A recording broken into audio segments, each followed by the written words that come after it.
नमस्कार सर्वांना, श्री स्वामी समर्थ. मी स्वाती आपलं स्वामीचरण या यूट्यूब चॅनलमध्ये अगदी मनापासून स्वागत करते. तर 21 तारखेला आहे गुरुपुष्यामृत योग. तर या दिवशी आपल्याला कुठल्या सेवा करायच्यात, हा दिवस संपूर्ण कसा साजरा करायचा, गुरुपुष्यामृत योगाचा कालावधी काय आहे, तर याबद्दलची संपूर्ण माहिती मी आपल्याला या व्हिडिओमध्ये देणार आहे. बघा, अधिक महिना आहे आणि अधिक महिन्यामध्येच गुरुपुष्यामृत योग आलाय. तर हा दिवस आपल्याला वाया जाऊ द्यायचा नाहीये. या दिवशी आपण ज्या पण सेवा उपाय करू तर त्याचं फळ हे आपल्याला अधिक मिळणार आहे. तर जेव्हा पुष्य नक्षत्र हे गुरुवारी येतं तेव्हा गुरुपुष्यामृत योग तयार होतो आणि या गुरुवारी म्हणजे 21 तारखेला 21 मेला गुरुपुष्यामृत योग हा संपूर्ण दिवसभर आहे. कारण अगदी पहाटेपासून गुरुपुष्यामृत योग सुरू होतोय, तो मध्यरात्रीपर्यंत आहे. त्यामुळे हा संपूर्ण दिवस आपल्याला सेवा करता येणार आहेत. आपल्याला जर काही गोष्टींची खरेदी करायची असेल तर ती सुद्धा आपल्याला करता येणार आहे. तर बघा, गुरुपुष्यामृत योग या दिवशी आपल्याला कुठल्या गोष्टींची खरेदी करायची आहे, तर या दिवशी तुम्ही सोनं, चांदी, अगदी तांबे, पितळ किंवा मातीची वस्तू किंवा घरात लागणारी एखादी उपयोगी वस्तूची तुम्ही खरेदी करू शकता. बघा, या दिवशी असं म्हटलं जातं की गुंजभर का होईना पण सोनं खरेदी करावं आणि हे सोनं खरेदी केलेलं आपल्याला कधीही मोडण्याची वेळ येत नाही. तर आता सोन्याचे भाव गगनाला भिडलेत, प्रत्येकाला सोनं खरेदी करणं शक्य होईल असं नाही, पण आपण आपल्या उपयोगाची कुठलीही वस्तू या दिवशी खरेदी करून आणू शकता. या दिवशी जरी आपल्याकडून कुठल्या गोष्टीची खरेदी नाही झाली तरी आपल्याला गुरुपुष्यामृत योग आहे आणि या दिवशी सेवेला खूप महत्त्व आहे.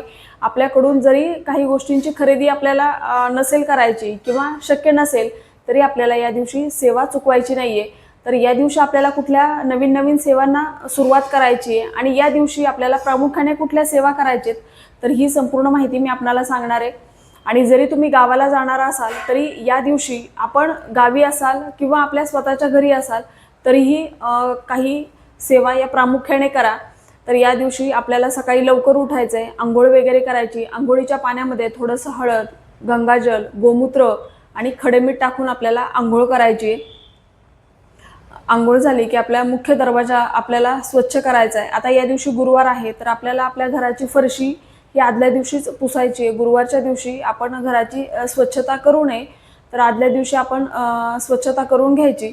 आपल्या उंबरट्याला हळदीचं लेपन करायचे, बाहेर छान रांगोळी काढायची, दिवा लावायचा आणि अगरबत्तीने आपला उंबरट्याला ओवाळायचं आहे. आपल्या मुख्य दरवाजावर आपल्याला स्वस्तिक काढायचं आहे आणि हे स्वस्तिक आपल्याला हळदीने काढायचं आहे. स्वस्तिकच्या मध्ये 4 थेंब द्यायचेत किंवा 4 टिपके द्यायचेत आणि स्वस्तिकच्या बाजूने आपण 2 ज्या उभ्या रेषा काढतो त्या खालून वरच्या दिशेने आपल्याला उभ्या लाईन काढायचेत. असं हे स्वस्तिक काढलं की आपण त्याची पण धूप दीप दाखवून छान पूजा करून घ्यायची, आपली देवपूजा करायची. आता तुळशीला आपण दररोज जल अर्पण करावं आणि प्रदक्षिणा घालावी. पण दररोज तुम्ही करत नसाल तरी या दिवशी आपल्याला तुळशीला हळद मिश्रित जल अर्पण करायचं आहे आणि 5 किंवा 11 प्रदक्षिणा घालायच्या. आता तुळशीला जर प्रदक्षिणा घालणं शक्य नसेल तर आपण स्वतःभोवती प्रदक्षिणा घालायचेत आणि ओम नमो भगवते वासुदेवाय या मंत्राचा जप करायचा आहे. आपल्याला सूर्याला अर्घ्य द्यायचं आहे आणि सूर्याला अर्घ्य देताना सूर्याला सुद्धा हळद, कुंकू, अक्षता अर्पण करायच्या. तुमच्याकडे लाल फूल असेल तर ते अर्पण करायचं आणि जल अर्पण करायचं आहे. आता सूर्यदेवांना जल देताना ते अगदी सकाळी जेवढ्या लवकर शक्य होईल तेवढ्या लवकर द्या. सकाळी 8 नंतर शक्यतो सूर्यदेवांना अर्घ्य देऊ नका.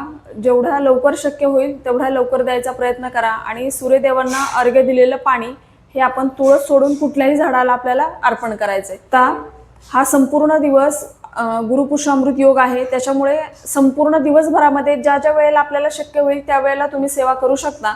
आता या दिवसापासून तुम्ही संकल्पयुक्त सत्यनारायण सेवा सुद्धा करू शकता. म्हणजे अधिक महिना आहे आणि अधिक महिन्यामध्ये आपण 5, 11, 21 असे सत्यनारायण करत असतो. तर गुरुपुष्यामृत योगाचं औचित्य साधून या दिवसापासून तुम्ही संकल्पयुक्त सत्यनारायण पूजेला सुद्धा सुरुवात करू शकता. आता पहिल्या दिवशी तुम्ही अगदी दिवसभरामध्ये ज्या वेळेला तुम्हाला शक्य होईल त्यावेळी आपल्याला सत्यनारायण पूजा मांडायची आहे. आणि जरी संकल्पयुक्त तुम्हाला पुढे करणं शक्य नसेल तरी या दिवशी किमान आपण सत्यनारायण पूजा नक्कीच करा. गुरुपुष्यामृत योगाचं औचित्य साधून आपल्याला या दिवशी जोडवे बदलायचे असतात. आता तुमचे तर असं म्हटलं जातं की अधिक महिन्यामध्ये आईने मुलीचे जोडवे बदलावेत. तर तुम्हाला शक्य झालं तर या दिवशी नक्कीच तुम्ही नवीन जोडव्यांची खरेदी करू शकता. आणि मुलीने आईची ओटी भरायची असते.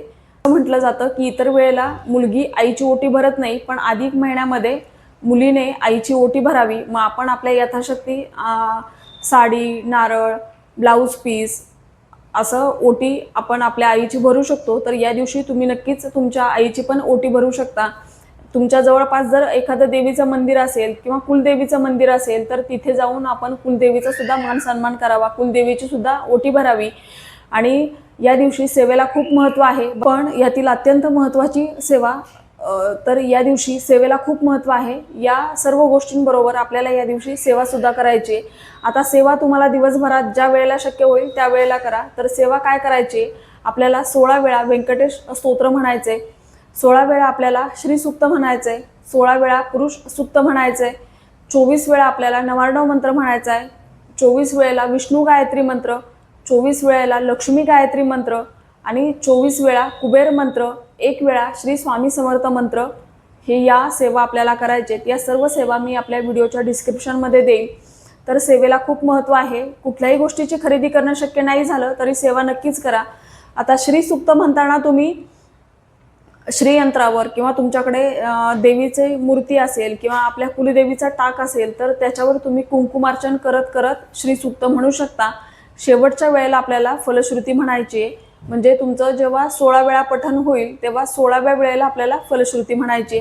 म्हणजे तुमची कुंकुमार्चन सेवा सुद्धा होईल आणि 16 वेळा आपल्याला श्रीसूक्त म्हणून सुद्धा होईल.